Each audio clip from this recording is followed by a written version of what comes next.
Today on Political Access, it's going to be Gavin Newsom up against Greg Abbott in this hypothetical 2024 matchup. And I'm pretty sure this was suggested to me in the comments. We're going to do it anyway. I get a lot of suggestions. Most of them I try to do, but it might take a while. And today it's going to be Newsom and Abbott. So as always, let's fill out the map. We'll talk a little bit more about it at the end. So we'll start in Alaska, and that's going to be safe for Abbott. That will be low double digits. Hawaii, safe for Newsom. Back up to the West Coast, Washington, Oregon, Newsom's home state of California, all deep blue and safe for Newsom. Nevada, that would be a competitive state. This time I have it going leans for Newsom, probably 2 to 3 points. Idaho and Utah, safe for Abbott.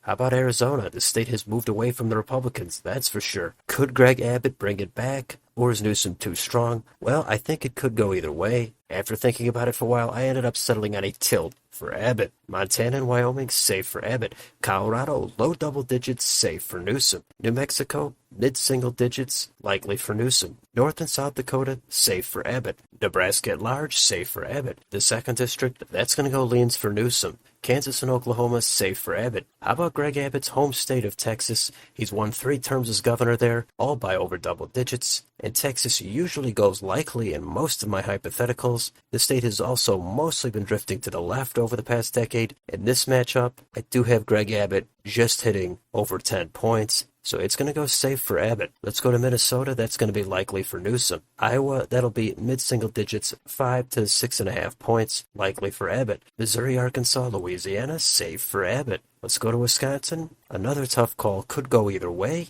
After some thought, I settled on a tilt for Newsom. Illinois, safe for Newsom. Let's go to Michigan. That's going to be leans for Newsom. Indiana, safe for Abbott. Kentucky, Tennessee, Mississippi, Alabama, safe for Abbott. How about Florida? We know the state has drifted away from the Democrats. The Republicans had a great midterm there. So it's going to go red. But what would the margin be? I settled on a lean. Let's go 1 state north to Georgia. This state has moved in the opposite direction of Florida. It's become very competitive, maybe even tilting blue. Greg Abbott might be a guy who's palatable to the suburbs here, still gets decent turnout in the red counties. So this could go blue. I'm not confident of this, but in the end I settled on a tilt for Abbott. South Carolina, safe for Abbott. North Carolina, that's going to be leans for Abbott. Let's go to Ohio. This will be similar to Iowa, probably 5 to 6, maybe up to 7 points, likely for Abbott. West Virginia, safe for Abbott. Let's go to Maine at large, likely for Newsom. The 1st District, safe for Newsom. The 2nd District, that'll be 2 or 3 points, leans for Abbott. New Hampshire, that'll be about 4.5 to 5 points, leans for Newsom. Vermont, New York, Massachusetts, Connecticut, Rhode Island, New Jersey, Delaware, Maryland, and Washington, D.C. are all going to be safe for Newsom. Let's go to Pennsylvania. That's going to be leans for Newsom. And finally, the last state is going to be Virginia, and that's going to be likely for Gavin Newsom. And there's your map. And the total is 276 for Gavin Newsom, 262 for Greg Abbott.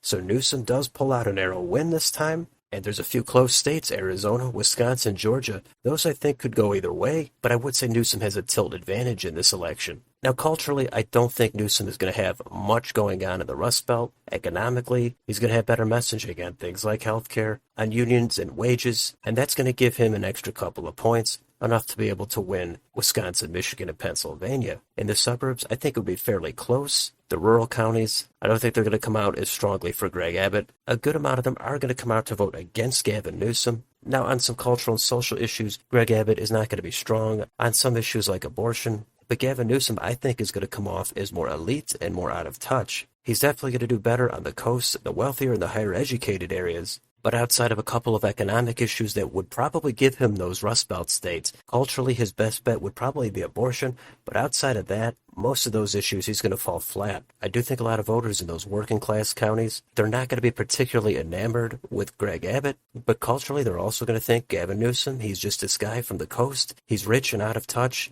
and he cannot relate to any of their concerns. So that's going to keep Newsom from really winning this more comfortably. At least that's how I see it. But Newsom would do well enough in a lot of these suburban type of counties, Clark County in Nevada, Cobb and Gwinnett in Georgia, Bucks County in Pennsylvania. Places like that are going to put Newsom over the top, in my opinion. but it is impressive to see Greg Abbott putting Texas back into double digits for the Republicans. Abbott is not as polarizing as Donald Trump, but he's going to be viewed as more establishment. Trump voters are going to be skeptical, but at the same time, I do think a lot of real progressive voters are going to be skeptical of Gavin Newsom. He's become too much a part of that political establishment elite, and that's why I think this would be a close election. There's pros and cons, trade-offs for both of these candidates, and it's true the national environment could sway this by a couple of points.